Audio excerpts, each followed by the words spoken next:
കർത്താവിൽ പ്രിയമുള്ളവരെ, നിങ്ങൾക്ക് ഏവർക്കും വീണ്ടും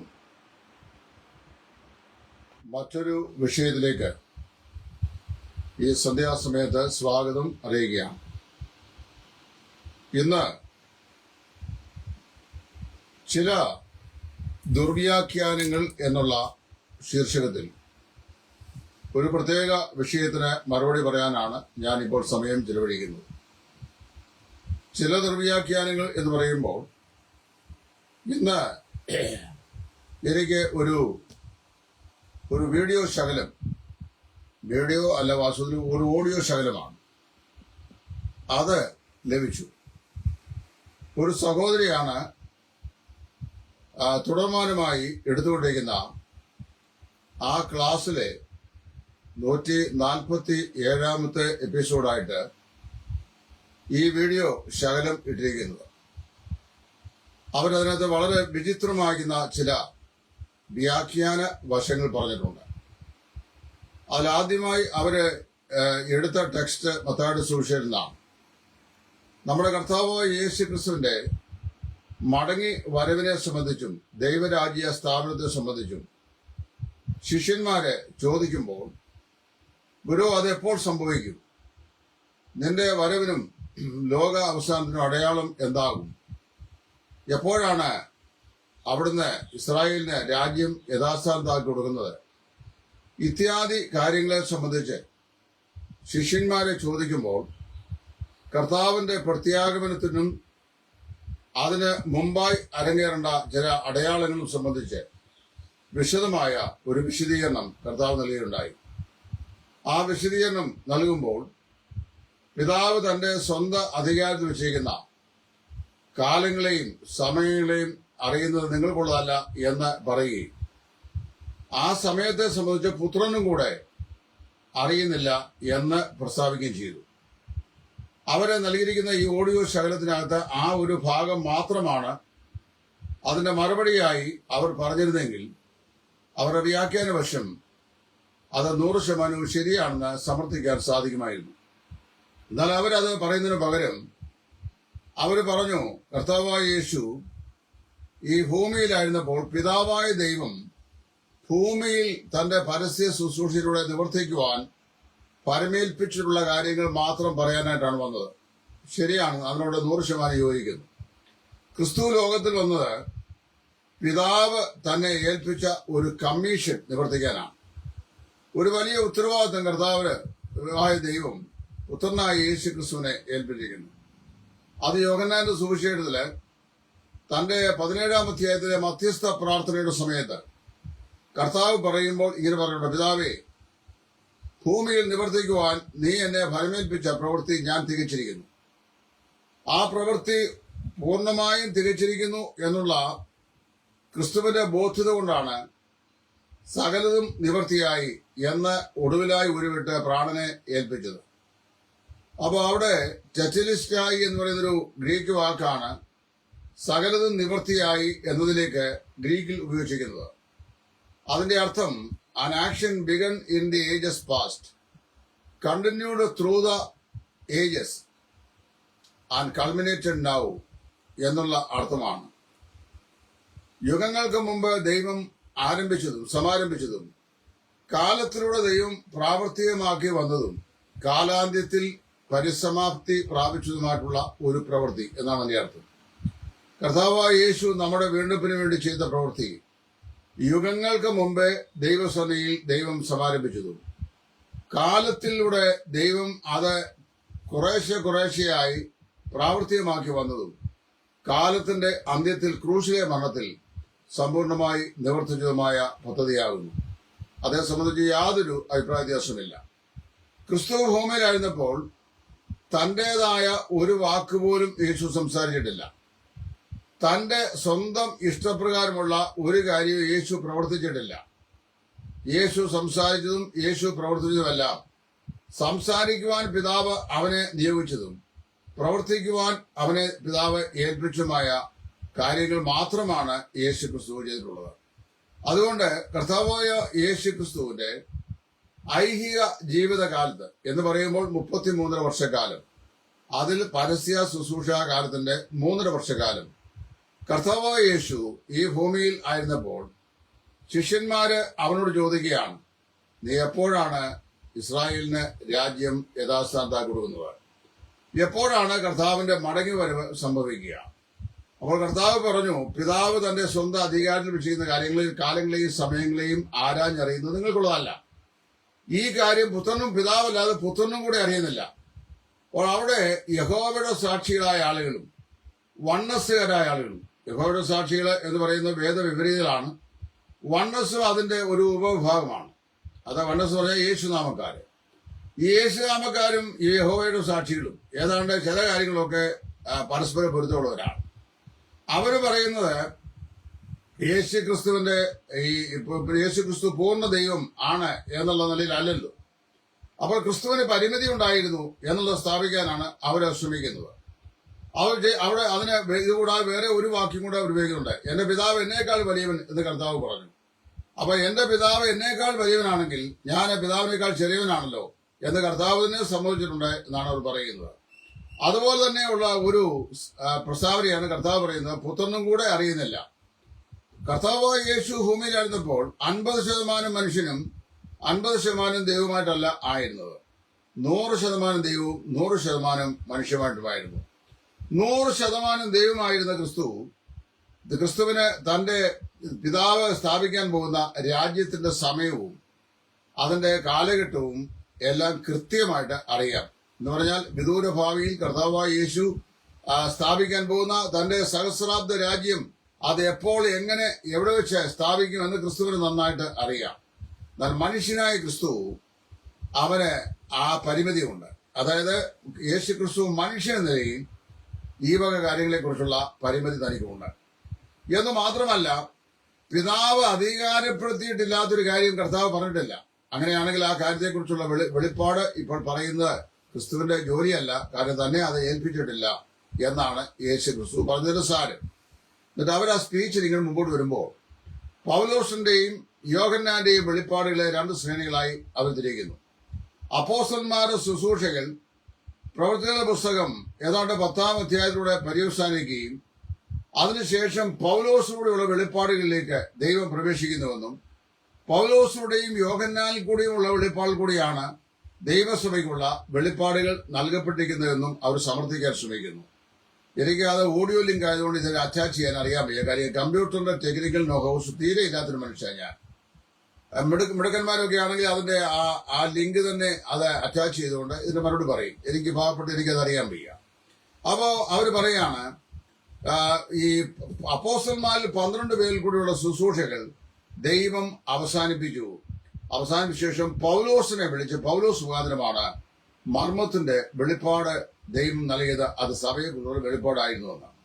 അപ്പോസ്തലന്മാര് 12 പേരും അവരുടെ ശുശ്രൂഷകൾ ദൈവം അവരെ നിയോഗിച്ച കാലം മുഴുവൻ അവര് ചെയ്തിട്ടുണ്ട്. അതിന് യാതൊരു ഒരു ന്യായീകരണവും പറയേണ്ട ആവശ്യമില്ല. പൗലോസിന് ദൈവം നൽകിയ വെളിപ്പാടെന്ന് പറയുന്നത് കർത്താവായ യേശു ക്രിസ്തു മുഖാന്തരമായി അടിസ്ഥാനപ്പെട്ട ദൈവസഭയുടെ ഭാവികാല സംഭവങ്ങളെ സംബന്ധിച്ചും ഉപദേശത്തെ സംബന്ധിച്ചുള്ള വെളിപ്പാടുകളാണ്. അതൊരു മർമ്മത്തിന്റെ വെളിപ്പാടായിരുന്നു എഫേസ്യർ 3 പറയുന്നുമുണ്ട്. യോഹന്നാന് നൽകിയ വെളിപ്പാടും പൗലോസ് നൽകിയ വെളിപ്പാടും പരസ്പരം നിബന്ധിപ്പിച്ചുകൊണ്ടാണ് ഈ സ്ത്രീ ഉത്തരം പറയുന്നത്.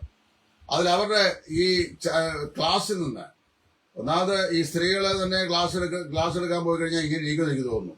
അപ്പൊ അവരുടെ ക്ലാസ്സിൽ നിന്ന് ഞാൻ മനസ്സിലാക്കുന്നത് അവര് മഹോപദ്രവ പൂർവ്വ സഭ ഉൽപ്രാവണം വിശ്വസിക്കുന്ന സ്ത്രീയല്ല. മഹോപദ്രവ പശ്ചിമ ഉൽപ്രാവണത്തിനും അവർ വിശ്വസിക്കുന്നില്ല. ഇതിനിടയ്ക്കൊരു കാലഘട്ടത്തെയാണ് അവർ വിശ്വസിക്കുന്നത് എന്ന് എനിക്ക് തോന്നുന്നു. കാരണം അവര് 6-ാം മുദ്ര പൊട്ടിച്ച ശേഷമാണ് സഭ എടുക്കപ്പെടുന്നത് എന്ന് അവർ വെളിപ്പാട് പുസ്തകമായി ചേർത്ത് ഇവിടെ പറയുന്നു.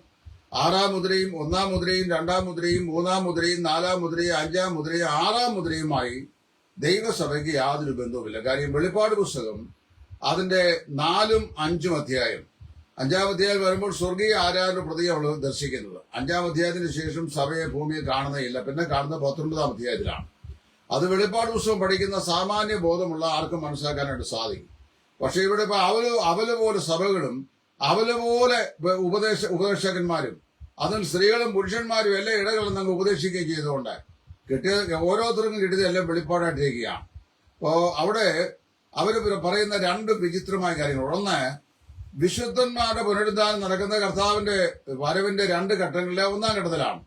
അത് യേശു ക്രിസ്തു ഉയർത്തെഴുന്നേറ്റ ദിവസം തന്നെ സംഭവിക്കും. കർത്താവായ യേശു ഉയർത്തെഴുന്നേറ്റത് ഞായറാഴ്ചയാണ്. അതൊരു ഞായറാഴ്ച സംഭവിക്കും എന്ന് അവരെ വ്യക്തമായി പറയുന്നു. എവിടെ നിന്നാണ് അതിനുള്ള തുമ്പ് വേദപുസ്തകത്തിൽ കിട്ടിയെന്ന് എനിക്കറിയാൻ വയ്യ. ക്രിസ്തുവിൽ മരിച്ചവർ മുമ്പ് ഉയർക്കും എന്ന് പൗലോസ് അപ്പോസ്തലൻ പറഞ്ഞിട്ടുണ്ട്. ഇനി രണ്ടാമത് അവർ പറയുന്നത് യഹൂദന്മാരുടെ 7 പെരുന്നാളുകളും ക്രിസ്തുവിൽ നിവർത്തിക്കപ്പെട്ടതാണ്. ഈ യഹൂദന്മാരുടെ 7 പെരുന്നാളുകൾ കർത്താവായ യേശു ക്രിസ്തു നിവർത്തിക്കപ്പെട്ടതായതുകൊണ്ട് മഹാപാപ പരിഹാര പെരുന്നാളും കൂടാര പെരുന്നാളും യേശു ക്രിസ്തു നിവർത്തിക്കപ്പെട്ടതാണ്. അതുകൊണ്ട് കൂടാര പെരുന്നാൾ ഇസ്രായേൽ ആഘോഷിക്കുന്ന ദിവസമായിരിക്കും കർത്താവായ യേശു ക്രിസ്തുവിന്റെ മഹത്വ പ്രതീക്ഷത, അതായത് രണ്ടാമത്തെ വരവ് എന്നാണ് അവർ സ്ഥാപിക്കാൻ ശ്രമിക്കുന്നത്. അപ്പൊ ഈ വിധമായ ഉപദേശങ്ങളുടെ അടിസ്ഥാനം എവിടെയാണെന്ന് എനിക്കറിയാം. വെളിപ്പാട് പുസ്തകത്തിന്റെ തെറ്റായ ഒരു അപഗ്രഥനമാണ് ഈ നിലയിലുള്ള വ്യതിചലനത്തോടുകൂടിയ ഒരു പഠിപ്പിക്കൽ എന്ന് ഞാൻ കരുതുന്നു. വാസ്തവത്തില് അവർ പറയുന്നതിന് അത് ന്യായമില്ല. കാരണം ദൈവസഭയുടെയൊക്കെ നൽകപ്പെട്ട വെളിപ്പാട്, പൗലോസ് നൽകിയ വെളിപ്പാട് അനുസരിച്ച് 1 തെസ്സലോനിക്കർ 4:16 മുതലുള്ള വാക്യങ്ങളും കൊരിന്ത്യർക്ക് എഴുതിയ 1-ാം ലേഖനം 15-ാം അധ്യായത്തിന്റെ 23 മുതലുള്ള വാക്യങ്ങൾ താഴോട്ട് വായിക്കുമ്പോഴും അവിടെ നമ്മൾ വായിക്കുന്നത് പ്രകാരം വാസ്തവത്തിൽ 1-ാം പുനരുദ്ധാനമായ വിശുദ്ധന്മാരുടെ പുനരുദ്ധാനം അന്ത്യകാഹള നാദത്തിങ്കലാണെന്ന് വളരെ വ്യക്തമായി പറഞ്ഞിട്ടുണ്ട്. 2 കാഹളങ്ങളാണ് ഇസ്രായേലിന് ദൈവം നൽകിയിട്ടുള്ളത്. അത് ഇസ്രായേലിന് നൽകിയ 2 കാഹളങ്ങളിൽ ഒന്ന് പട പുറപ്പെടുവാനുള്ള പാളയം വിളിച്ചു ചേർക്കുവാനുള്ള കാഹളം. ആ കാഹളം ഓതുമ്പോൾ നീ ജനത്തെയൊക്കെയും പാളയത്തിൽ ഒന്നിച്ച് കൂട്ടിവരുത്തണം എന്നാണ് പറയുന്നത്. ഇതിനെ 1-ാം കാഹളം എന്ന് പറയുന്നു. എന്നാൽ ഒടുവിലത്തെ രണ്ടാമത് വരുന്നൊരു കാഹളമുണ്ട്. അതിനെ അന്ത്യകാഹളം എന്ന് വേണേൽ പറയാം. പുതിയ നിയമ ഭാഷ്യത്തോട് നിബന്ധിപ്പിച്ച ആ കാഹളം ഊതുമ്പോൾ ജനമെല്ലാം തങ്ങളുടെ ടെന്റുകൾ കൂടാരമറുത്ത് അവിടുന്ന് യാത്ര പുറപ്പെടണം എന്നാണ് രേഖപ്പെടുത്തിയിരിക്കുന്നത്. അപ്പൊ ചുരുക്കത്തിൽ പറഞ്ഞു കഴിഞ്ഞു കഴിഞ്ഞാൽ ഇസ്രായേലിനെ സംബന്ധിച്ച് 2 കാഹളങ്ങളാണ്. ഒന്ന് 1-ാം കാഹളവും രണ്ടാമത്തെ കാഹളവും. ദൈവസഭയെ സംബന്ധിച്ച് ഒരൊറ്റ കാഹളം മാത്രമേ ഉള്ളൂ. 2 കാഹളമുണ്ട്. അതിൽ ഒന്ന് എന്ന് പറയുന്നത് ഈ പറയപ്പെട്ട കാഹളമല്ല, ആകാശത്തിൽ മാലാകമാർ പാടിയ കാഹളമാണ്. എന്താണ്? അത്യുന്നതങ്ങളിൽ ദൈവത്തിന് മഹത്വം, ഭൂമിയിൽ ദൈവപ്രസാദമുള്ള മനുഷ്യർക്ക് സമാധാനം. ഇതാ നസറേയനായ ക്രിസ്തു, കർത്താവായ ക്രിസ്തു എന്ന രക്ഷിതാവ് ഇന്ന് ദാവീദിന്റെ കുടുംബത്തിൽ നിങ്ങൾക്കായി ജനിച്ചിരിക്കുന്നു. അത് ആകാശത്തിൽ മാലാകമാർ ചെയ്ത വിളംബരമാണ്. അത് പാളയത്തെ കൂട്ടിവരുത്തുവാനുള്ള കാഹളമായ 1-ാം കാഹളത്തോട് തുല്യം ചെയ്യുകയാണെങ്കിൽ സുവിശേഷ കാഹളം മുഖാന്തരമാണ് പാപികളെ ദൈവരാജ്യത്തിലേക്ക് അല്ലെങ്കിൽ കർത്താവിന്റെ സഭയിലേക്ക് കൂട്ടിവരുന്നത്. അതിനെ 1-ാമത്തെ കാഹളം എന്ന് വേണമെങ്കിൽ പറയാം. പക്ഷെ അക്ഷരീയമായി അങ്ങനെ വ്യാഖ്യാനിക്കാൻ ഉള്ള തെളിവുകൾ വേദപുസ്തകത്തിലില്ല. ഇനി പൗലോസ് പറയുന്നത് അന്ത്യകാലത്താണ്. അത് 1 തെസ്സലോനിക്കർ 4:16 അന്ത്യകാലനാഥിങ്ങൾ കണ്ണിവയ്ക്കുന്നിടയിൽ 1 കൊരിന്ത്യർ 15 പറയുന്നു. അപ്പൊ അവിടെ അന്ത്യകാലത്തിലാണ് വിശുദ്ധന്മാരെ പുനരുദ്ധാനം നടക്കുന്നത്. ഇവര് പറയുന്ന പോലെ കർത്താവായ യേശു ഉയർത്തെഴുന്നേറ്റ ഞായറാഴ്ച ദിവസം പുനരുദ്ധാനം നടക്കുമെന്ന് വേദപുസ്തകത്തിൽ എവിടെയും പ്രസ്താവിച്ചിട്ടില്ല. ഇനി അവർ പറയുന്ന മറ്റൊരു അബദ്ധം പറയുന്നത് ഇസ്രായേൽ മക്കൾ കാഹള പെരുന്നാൾ ആചരിക്കുന്ന, കൂടാര പെരുന്നാൾ ആചരിക്കുന്ന ആ ദിവസമായിരിക്കും കർത്താവായ യേശു ക്രിസ്തുവിന്റെ പ്രത്യക്ഷയുടെ 2-ാം ഘട്ടം അവന്റെ ആഗമനം സംഭവിക്കുന്നതെന്ന്. എനിക്ക് ഇതിനെക്കുറിച്ച് യാതൊരു വിധമായ അറിവും ഇന്നുവരെയും വേദപുസ്തകത്തിൽ വായിച്ചിട്ടില്ല. എന്നാൽ ഇവർ പറയുന്ന ഈ ഓഡിയോ ക്ലിപ്പിന്റെ ആദ്യ ഭാഗം എന്ന് പറയുന്നത് ശരിയാണ്. അതായത് ആദ്യ ഭാഗത്തില് അവർ പറയുമ്പോൾ വളരെ വ്യക്തമായിട്ട് പറഞ്ഞിട്ടുണ്ട്, കർത്താവായ യേശു ക്രിസ്തു ഭൂമിയിലായിരിക്കുമ്പോഴാണ് ഈ ദൈവരാജ്യ സ്ഥാപനത്തിന്റെ സമയത്തെ സംബന്ധിച്ച്, കർത്താവിന്റെ വരവിന്റെ സമയത്തെ ദിവസത്തെ സംബന്ധിച്ചും പുത്രൻ കൂടെ അറിയുന്നില്ല എന്ന് കർത്താവ് പറഞ്ഞത് ശരിയാണ്. പുത്രനാക്ക് വിഷയം ദൈവം എന്ന നിലയിൽ അറിയാം, മനുഷ്യ നിലയിൽ അറിയത്തില്ല. എന്നാൽ ദൈവം എന്ന നിലയിൽ തനിക്ക് അറിയാമെങ്കിലും മനുഷ്യ നിലയിൽ താൻ വന്ന വീണ്ടെടുപ്പിന്റെ പ്രവൃത്തിയോട് ബന്ധപ്പെട്ട ആ ദിവസത്തിന്റെ സമയത്തെക്കുറിച്ച് പ്രസ്താവിക്കാനുള്ള അധികാരം പിതാവ് പുത്രൻ നൽകിയിരുന്നില്ല. അതുകൊണ്ട് പുത്രൻ ആ കാര്യം പറഞ്ഞിട്ടുമില്ല, താനത് അറിഞ്ഞിട്ടുമില്ല, താനത് പ്രസ്താവിച്ചിട്ടുമില്ല എന്ന് നമുക്ക് മനസ്സിലാക്കുവാനായിട്ട് സാധിക്കുന്നുണ്ട്. അപ്പൊ വാസ്തവത്തില് ഈ മഹോപദ്രവ പൂർവമോ മഹോപദ്രവ മധ്യമോ മഹോപദ്രവ ഉത്തരവുമായ ഇതിലേത് റാപ്ചറാണ് സഭയുടേത് എന്ന് ഇവരെ വെളിപ്പെടുത്തുന്നില്ല. അത് ഒരു അബദ്ധജടിലമായിരിക്കുന്ന കാഴ്ചപ്പാടായിട്ടാണ് എനിക്ക് മനസ്സിലാക്കാൻ കഴിയുന്നത്. വെളിപ്പാട് പുസ്തകത്തിന്റെ ആദ്യത്തെ 5 അധ്യായം 5-ാം അധ്യായം കഴിഞ്ഞ ശേഷം 6-ാം അധ്യായം മുതൽ 18-ാം അധ്യായം വരെയുള്ള അധ്യായങ്ങൾ മഹാപീഡന കാലഘട്ടം എന്നാണ് വേദപഠിതാക്കളായ ആളുകൾ എല്ലാവരും ഒരുമനപ്പെട്ട് വ്യാഖ്യാനിക്കുന്നത്. കാരണം 1-ാം അധ്യായത്തിൽ പത്മോസിന്റെ കരിമ്പാറക്കെട്ടുകളിലെ കർത്താവായ യേശു ക്രിസ്തുവിന്റെ മഹത്വപൂർണമായ വെളിപ്പാടും 2-ഉം 3-ഉം അധ്യായങ്ങളിൽ ആസിയയിലെ 7 സഭകൾക്കുള്ള ദൂതും അതിനുശേഷം 4-ഉം 5-ഉം അധ്യായങ്ങളിൽ സഭയുടെ സ്വർഗത്തിലെ ആരാധനയും ഇത്യാദി വിഷയം കഴിഞ്ഞ ശേഷം 6-ാം അധ്യായം മുതൽ 18-ാം അധ്യായം 17-ാം അധ്യായത്തിൽ റിലീജിയസ് ബാബിലോണിന്റെ ന്യായവിധിയും 18-ാം അധ്യായത്തിൽ കൊമേഴ്ഷ്യൽ ബാബിലോണിന്റെ ന്യായവിധിയും കൂടെ പറഞ്ഞ ശേഷം 19-ാം അധ്യായത്തിൽ കുഞ്ഞാടിന്റെ കാന്തിയായ മണവാട്ടിയെക്കുറിച്ചുള്ള പരാമർശം കാണുന്നു. 6-ാം അധ്യായം മുതൽ 18-ാം അധ്യായം വരെ സഭയെക്കുറിച്ച് അമ്മ എന്ന അക്ഷരം പറയുന്നില്ലെന്ന് മാത്രമല്ല, യാക്കോബിന്റെ കഷ്ടകാലത്തെക്കുറിച്ചുള്ള വിശദമായ വിവരണവും അവിടെ നൽകുന്നുണ്ട്. അതുകൊണ്ട് ഈ സഹോദരി ഇവിടെ ഈ ഓഡിയോ ക്ലിപ്പിൽ ഈ ബൈബിൾ പഠന പരമ്പരയിലെ 147-ാം എപ്പിസോഡിൽ നൽകിയിരിക്കുന്ന ഉപദേശം വേദപുസ്തകത്തിന്റെ ഉപദേശത്തോട് നിരക്കാത്ത ഉപദേശമാണെന്നാണ് എനിക്ക് പ്രത്യേകം പറയാനുള്ളത്. അപ്പോൾ ഓരോരോ വിചിത്ര ഉപദേശങ്ങൾ എന്ന് മാത്രമേ അതിനെക്കുറിച്ച് പറയാനായിട്ടുള്ളൂ. അതുകൊണ്ട് ഞാൻ അതേ സംബന്ധിച്ച് അത്രയും കാര്യം മാത്രമേ പറയുന്നുള്ളൂ. സഭയെ സംബന്ധിച്ചുള്ള ദൈവിക വെളിപ്പാടിൽ ഏറ്റവും കൂടുതൽ ദൈവം നൽകിയ പൗലോസിനാണ്. അത് 100% ഞാനും സമ്മതിക്കുന്നു. ക്രിസ്തുവിന് സഭയുടെ കർത്താവായ യേശു ക്രിസ്തുവിന് ദൈവരാജ്യത്തിന്റെ സ്ഥാപനത്തിനായിട്ടുള്ള നിയോഗമാണ് ദൈവം നൽകിയത്. എന്നാൽ യഹൂദന്മാർ അവനെ തള്ളിക്കളയുക, രാജ്യസ്ഥാപനം പോസ്റ്റ്പോൺ ചെയ്യുന്നുള്ളത് നമുക്ക് എല്ലാവർക്കും അറിയാവുന്ന കാര്യമാണ്. അതാണല്ലോ മത്തായിയുടെ സുവിശേഷത്തിന്റെ പ്രമേയവും. എന്നാൽ പിന്നെ ഈ പൗലോസ് നൽകപ്പെട്ട വെളിപ്പാട് കൃപാകാലഘട്ടം, അതായത് കൃപായുഗ രക്ഷയെ സംബന്ധിച്ചുള്ള വെളിപ്പാടാണ്. അതായത് ദൈവസഭയെക്കുറിച്ചുള്ള വെളിപ്പാടാണ്.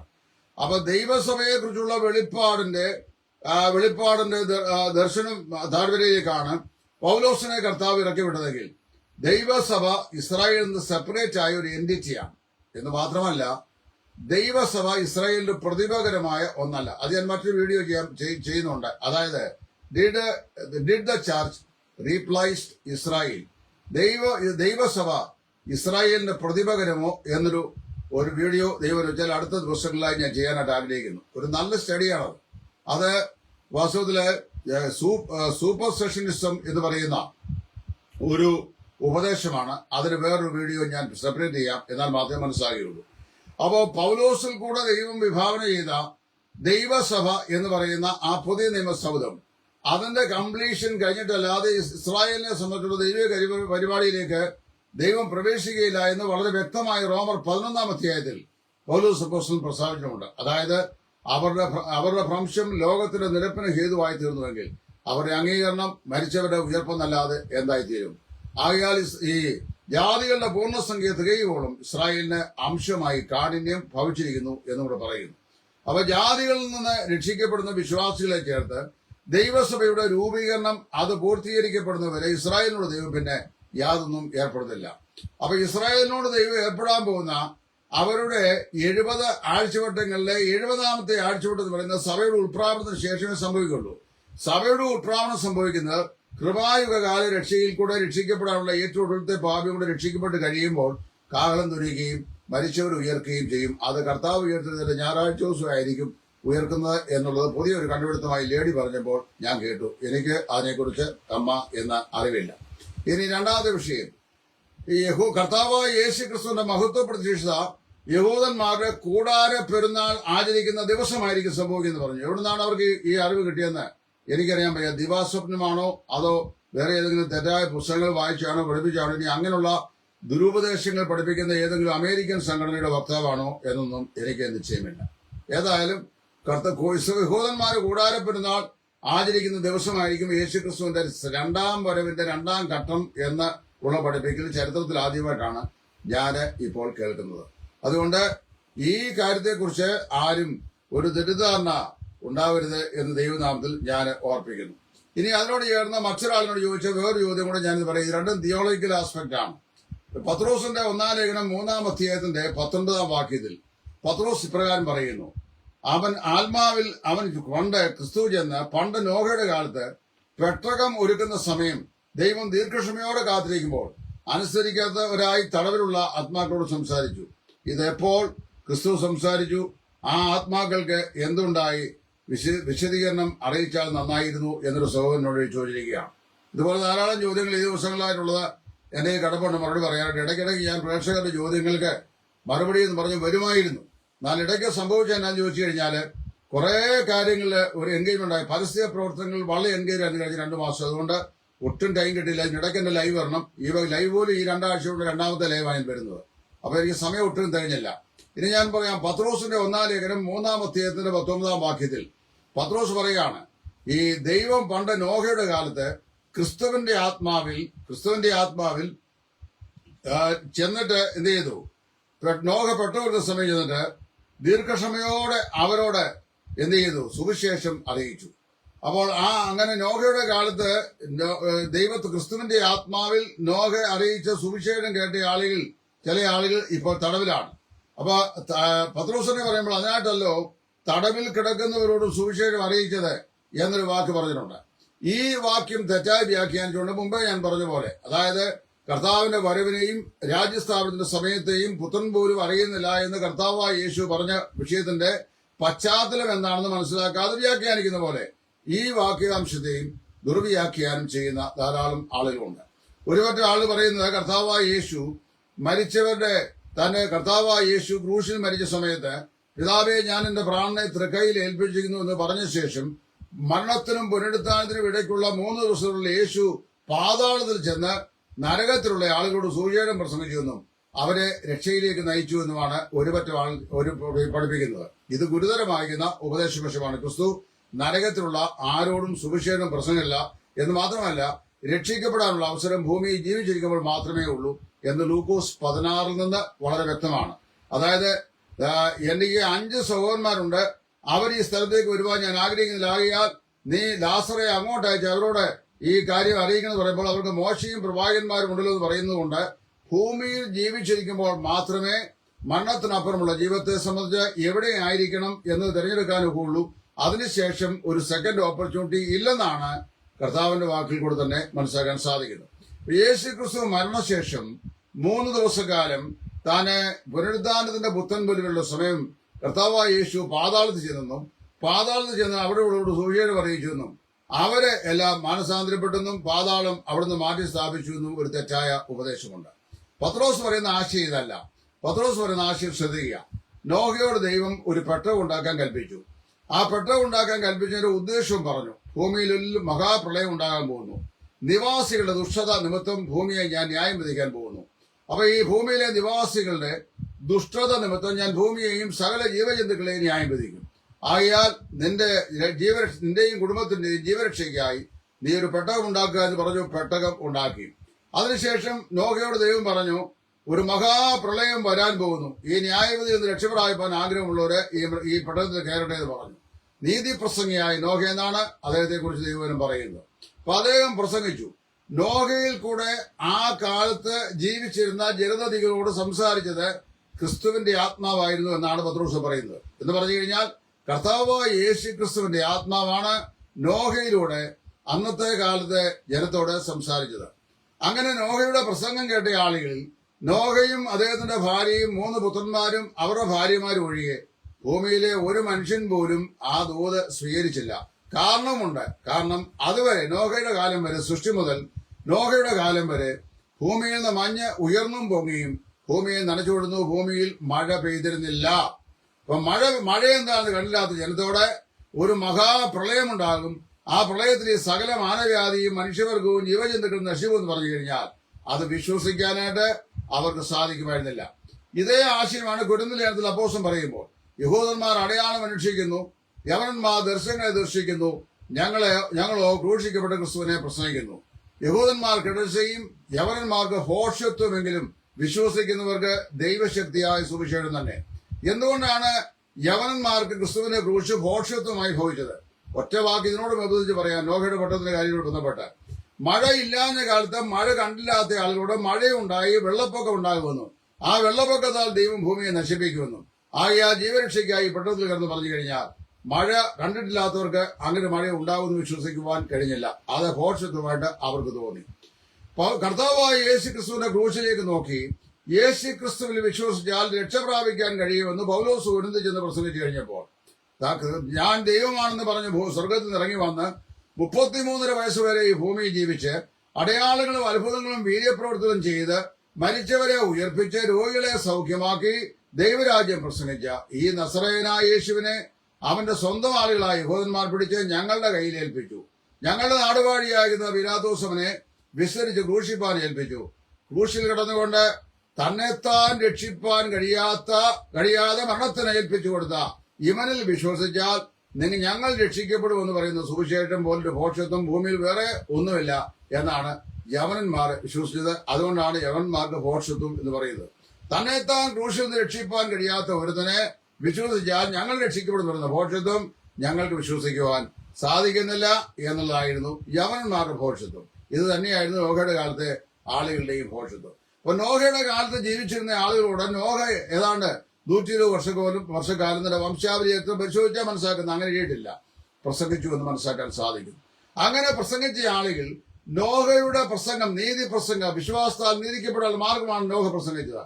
നീതി പ്രസംഗിയായ നോഹയിൽ കൂടെ ക്രിസ്തുവിന്റെ ആത്മാവാണ് പ്രസംഗിച്ചതെന്നും ആ ആത്മാവിനെ അനുസരിക്കാതെ പോയ ആളുകൾ ഇപ്പോൾ തടവിലാണെന്നുമാണ്. എന്ന് പറഞ്ഞു കഴിഞ്ഞാല് നോഹയുടെ കാലത്ത് നോഹ മുഖാന്തരമായി രക്ഷാമാർഗമായ ഈ ഷിപ്പിലേക്ക് പ്രവേശിക്കാൻ ദൈവം നോഹ മുഖാന്തരമായി അറിയിച്ചപ്പോൾ അത് വിശ്വസിക്കാതെ മരിച്ചുപോയ ആളുകൾ ഇപ്പോൾ എവിടെയാണ്? തടവറയിലാണ്. എന്ന് പറഞ്ഞാൽ അവര് സുവിശേഷത്തെ അംഗീകരിച്ചില്ല, അല്ലെങ്കിൽ നോഹയുടെ വാക്കുകളെ വിശ്വസിച്ചില്ല എന്നുള്ളതുകൊണ്ടാണ് അവർ തടവറയിൽ, അതായത് അബീസ് നരകത്തിൽ പാതാളത്തിൽ ആക്കപ്പെട്ടിരിക്കുകയാണ്.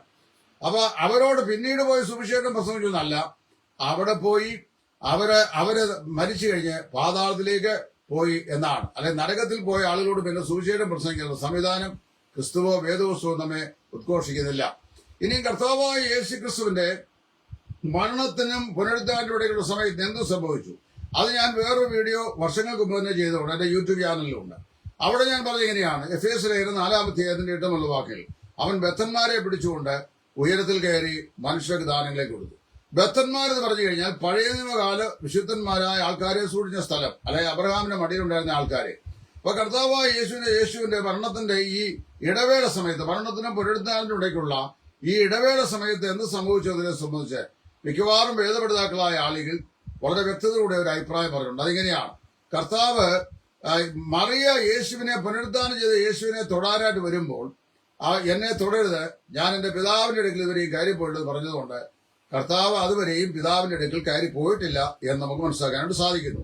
ഇനി മറ്റൊരു കാര്യം നമ്മൾ മനസ്സിലാക്കേണ്ടത്, യേശു ക്രിസ്തു അങ്ങനെ പിതാവിന്റെ അടുക്കൽ കയറി പോയിട്ടില്ലെങ്കിൽ പിന്നെ എവിടെയാണ് കർത്താവ് പോയത്? അപ്പൊ അതിന് വേദപഠിതാക്കളായ ആളുകൾ പറയുന്നു, കർത്താവ് ഇത് ചെയ്തു, ഈ അധമ പാതാളത്തെയും ഉത്തമ പാതാളത്തിന്റെയും നടുവിൽ ഉള്ള സ്ഥലം അവിടെ ചെന്നു. അവിടെ ചെന്നിട്ട് ഉത്തമ പാതാളത്തിൽ, അതായത് അബ്രഹാമിന്റെ മടിയിൽ പാർക്കുന്ന പഴയ നിയമകാല വിശുദ്ധന്മാർക്ക് അവരുടെ വീണ്ടെടുപ്പ് സാധിപ്പിച്ചിരിക്കുന്നു എന്നുള്ള പ്രഖ്യാപനം നടത്തി. കർത്താവായ യേശു ക്രിസ്തുവിന്റെ ക്രൂശിലെ മരണം കൊണ്ട് അവരുടെ വീണ്ടെടുപ്പ് സാധിച്ചു. ഇത് എബ്രായലേഖനക്കാരനും ശരിവെക്കുന്നുണ്ട്. നാമും അവരെ കൂടാതെ രക്ഷാപൂർത്തി പ്രാപിക്കാതിരിക്കേണ്ടതിന് ദൈവം നമുക്ക് വേണ്ടി ഏറ്റവും നല്ലതെന്ന് മുൻകരുതിയിരുന്നു എന്ന് പറയുന്നു. അപ്പൊ അവരുടെ രക്ഷയുടെ പൂർത്തീകരണം പ്രാപിച്ചത് നമ്മുടെ രക്ഷയുടെ പൂർത്തീകരണം കാരണമായ കർത്താവായ യേശു ക്രിസ്തുവിന്റെ ക്രൂശിലെ യാഗ മരണം കൊണ്ടാണെന്ന് പൗലോസും ആ ഭാഗത്ത് സ്ഥാപിക്കുന്നു.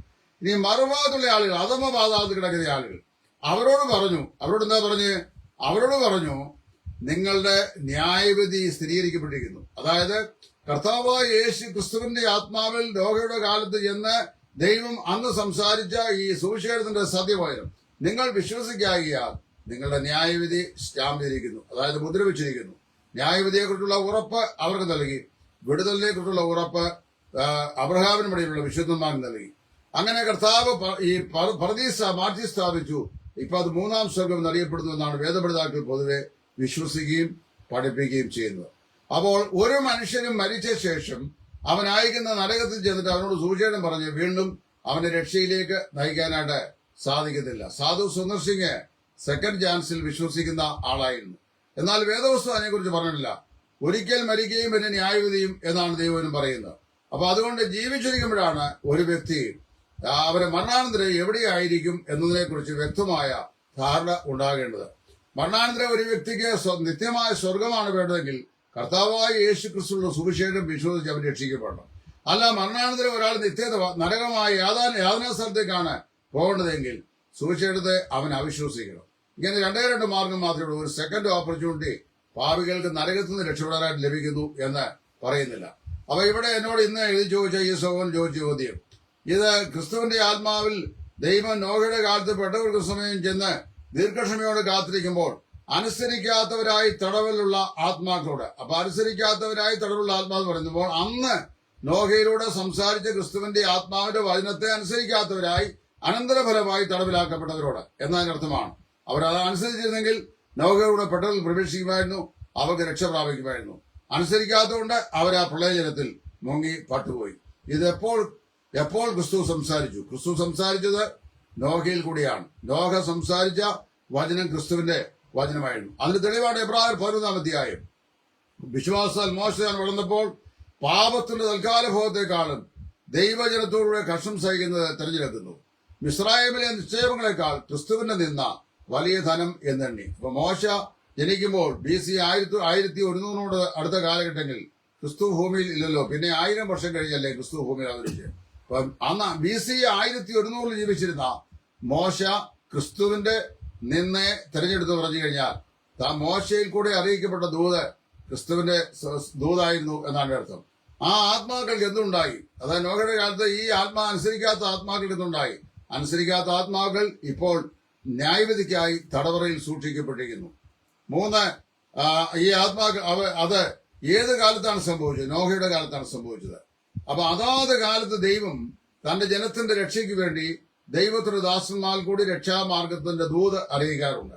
അതിനെ അനുസരിക്കുന്നവർക്കാണ് ആത്മരക്ഷയുണ്ടാകുന്നത്, അല്ലാത്തവർക്ക് ആത്മരക്ഷയില്ല. ഇവിടെ മറ്റൊരു കാര്യം കൂടി ഞാൻ സ്ഥിരീകരിക്കാം. പുതിയ നിയമവിശ്വാസികളായ നമ്മുടെ രക്ഷയും പഴയ നിയമവിശ്വാസികളായ പഴയ നിയമവിശുദ്ധന്മാരുടെ രക്ഷയും അതിന്റെ പൂർത്തീകരണം ഉണ്ടായത് കർത്താവായ യേശു ക്രിസ്തുവിന്റെ യാഗത്താലാണ്. അവൻ ഏകയാഗത്താൽ സദാകാലത്തേക്കുമുള്ള സൽഗുണപൂർത്തി വരുത്തി എന്ന് പറയുമ്പോൾ എല്ലാ കാലത്തുമുള്ള ആളുകളുടെ രക്ഷയ്ക്ക് വേണ്ടിയുള്ള സൽഗുണപൂർത്തിയാണ് ക്രൂശിന്മേൽ വരുത്തിയത് എന്നാണ് അപ്പോസ്തലൻ പറയുന്നത്. അത് തന്നെയല്ല, അവർ നമ്മെ കൂടാതെ രക്ഷാപൂർത്തി പ്രാപിക്കാതിരിക്കാൻ പിന്നെ എബ്രായർ 11 വരുമ്പോൾ അവരാരും വാഗ്ദത്ത നിവർത്തി പ്രാപിക്കാതെ ദൂരത്തു നിന്ന് അത് കണ്ടും അഭിവന്ദിച്ചു. ഭൂമിയിൽ തകൾ അന്യനും പരദേശു എന്ന് പറഞ്ഞുകൊണ്ട് വിശ്വാസത്തിൽ മരിച്ചു എന്നാ വായിക്കുന്നു. അപ്പോൾ കർത്താവിന്റെ ക്രൂശിനെ ദൂരവേ നോക്കി, ഗോൽഗോഥായെ ദൂരവേ നോക്കി വിശ്വാസത്താൽ അവർ ജീവിച്ചു, മരിച്ചു. നാം പുറകോട്ട് 2000 വർഷങ്ങൾക്ക് പുറകോട്ട് നോക്കി കാൽവറിയിലെ ക്രൂശിനെ നോക്കി നാം രക്ഷിക്കപ്പെടുന്നു. അവരും നാമും രക്ഷിക്കപ്പെടുന്നതിന് ആധാരമായിരിക്കുന്നത് കർത്താവായ യേശു ക്രിസ്തുവിന്റെ ക്രൂശിലെ ഏക യാഗത്തിന്റെ നിയമ രക്തമാണ്. ആ യാഗത്താലാണ് പാപത്തിന് മോചനം ലഭിക്കുന്നത്. ഇതിനപ്പുറത്ത് വേറെ ഒരു വ്യാഖ്യാനവും വേദവസ്തുപരമായ വ്യാഖ്യാനമായിട്ട് പറയാനായിട്ട് സാധിക്കുകയില്ല. ഇന്ന് ഈ 2 ചോദ്യങ്ങളുടെ വിശദീകരണം മാത്രമാണ് ഞാനിവിടെ പറയുന്നത്. ദൈവം നിങ്ങളെ ഏവരെയും സഹായിക്കട്ടെ. ഇത് നിങ്ങൾക്ക് ഏറെ കാര്യങ്ങൾ മനസ്സിലാക്കുവാൻ സഹായകമായി തീരും എന്ന് കർത്താവിൽ ഞാൻ വിശ്വസിക്കുന്നു.